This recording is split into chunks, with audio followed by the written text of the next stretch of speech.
The first series that showed it was possible to do an uninspired rewrite of Tolkien and make a mint was Shannara. After that, the doors were flung wide, and the next to profit off the scheme was Robert Jordan. Of course, I'm not suggesting it's bad to take inspiration from older authors. All authors do this, as Virgil did from Homer, and Milton from Virgil, and Byron from Milton. Tolkien himself drew on the Norse Eddas, Welsh myths, English fairy tales, and Blake's myth-making. But when a skilled author takes inspiration, they expand and change what came before, combining many influences to produce their own unique voice and vision. Jordan didn't have the knowledge of language, history, or culture to truly copy Tolkien's style, nor was he able to add a unique spin. The Eye of the World is a more accessible version of Tolkien, but Tolkien is already a simplified version of the Norse sagas, meaning that Jordan felt a need to dumb down the accessible, which doesn't leave his book with much personality. Jordan also takes influence from the sword and sorcery tradition, particularly R.E. Howard. Jordan even wrote and published some of his own Conan stories. However, unlike other authors of rollicking adventure fantasy, like Lieber or Charles Saunders, Jordan kept Tolkien's plotting length. It is difficult to comprehend how an author could take such a simple, familiar story and stretch it out over so many pages. The hero is an orphan who looks different. He gets his father's magic sword. He goes on a quest with an old, wily mentor, gets attacked by evil, dark-skinned Mongoloids from the mysterious East, meets the princess by accident, becomes embroiled in an ancient prophecy, discovers a magic force which controls fate, and the plot, and see.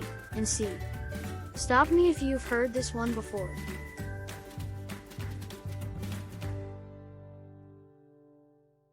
Like a lot of modern fantasy, the plot and characters are nothing new. If you've seen Star Wars, then you know it by heart.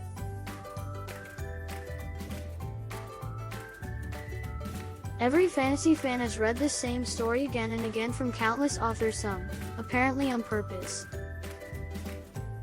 Of course, when this old story is told well, with slick pacing and vivid characters, we can forgive the cliches, or even enjoy them freshly, recognizing their universal appeal. But when an author is simply trotting out an old, tired story and doing nothing to make it shine anew, then the only appeal it can lay claim to is bland nostalgia. There's no reason for this sort of repetition. A new book should be more than just fanfic of an older, financially successful book.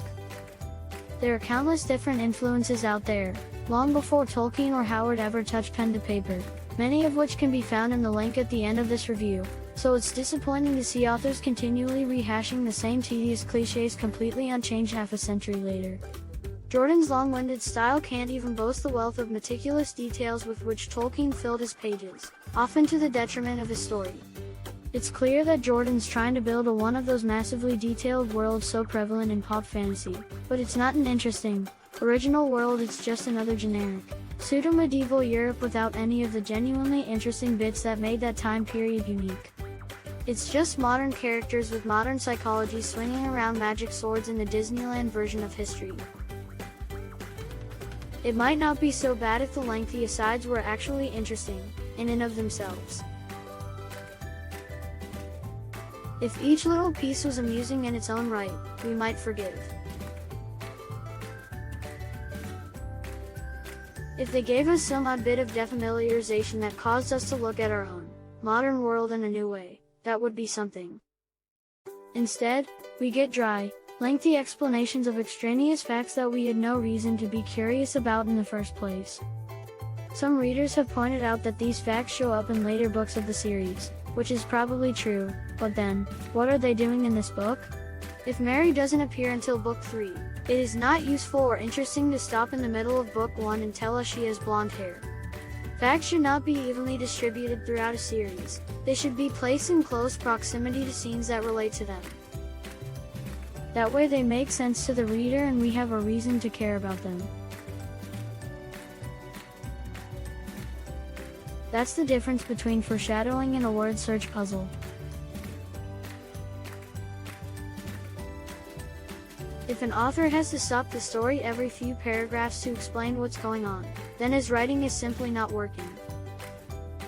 The world should be revealed to us through characters, through their interactions, through small details of verisimilitude that are lovely or interesting on their own, and through scenes designed specifically to illustrate a point without losing focus and falling into lengthy digressions. But Jordan's characters are dull and shallow, his dialogue bland, and his plot, though it possesses many parts, lacks twists or turns. We are given an unending parade of new characters and lengthy asides, which masterfully suck all the drive, purpose, and life from an otherwise simplistic story. At half this length, the book would have been merely another 2-star fantasy rehash. At a third the length, it might have started to show some pep, but Jordan had to stretch out his all-too-familiar story to doorstop proportions. In Tolkien, the first 100 pages takes place in quaint Hobbiton. This prelude prepares us for the rest of the book, allowing us to understand the strange world and characters and setting the mood. When the action takes us away, we find we have formed a certain attachment to the bucolic charm of Hobbiton, sickly sweet as it may be. Finally, when we do depart, the world we meet is much grander in comparison. In Eye of the World, you spend the first 150 pages in a drab farming community, so that when the characters finally leave, it will seem like something is happening. This is only an illusion.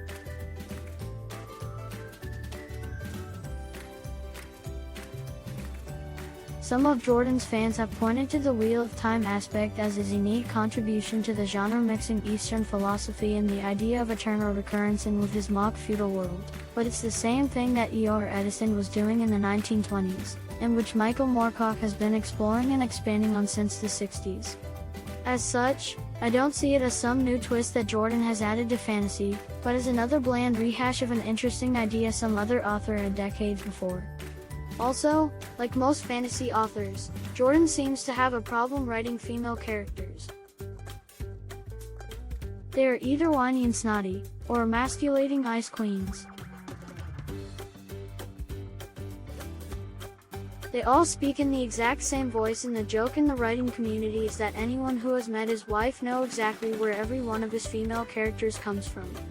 I couldn't count on both hands the fantasy authors who seem to think strong woman means insufferable, unapologetic shrew. Then again, it isn't as if his male characters aren't any more interesting or fleshed out, even if they do get a more flattering depiction.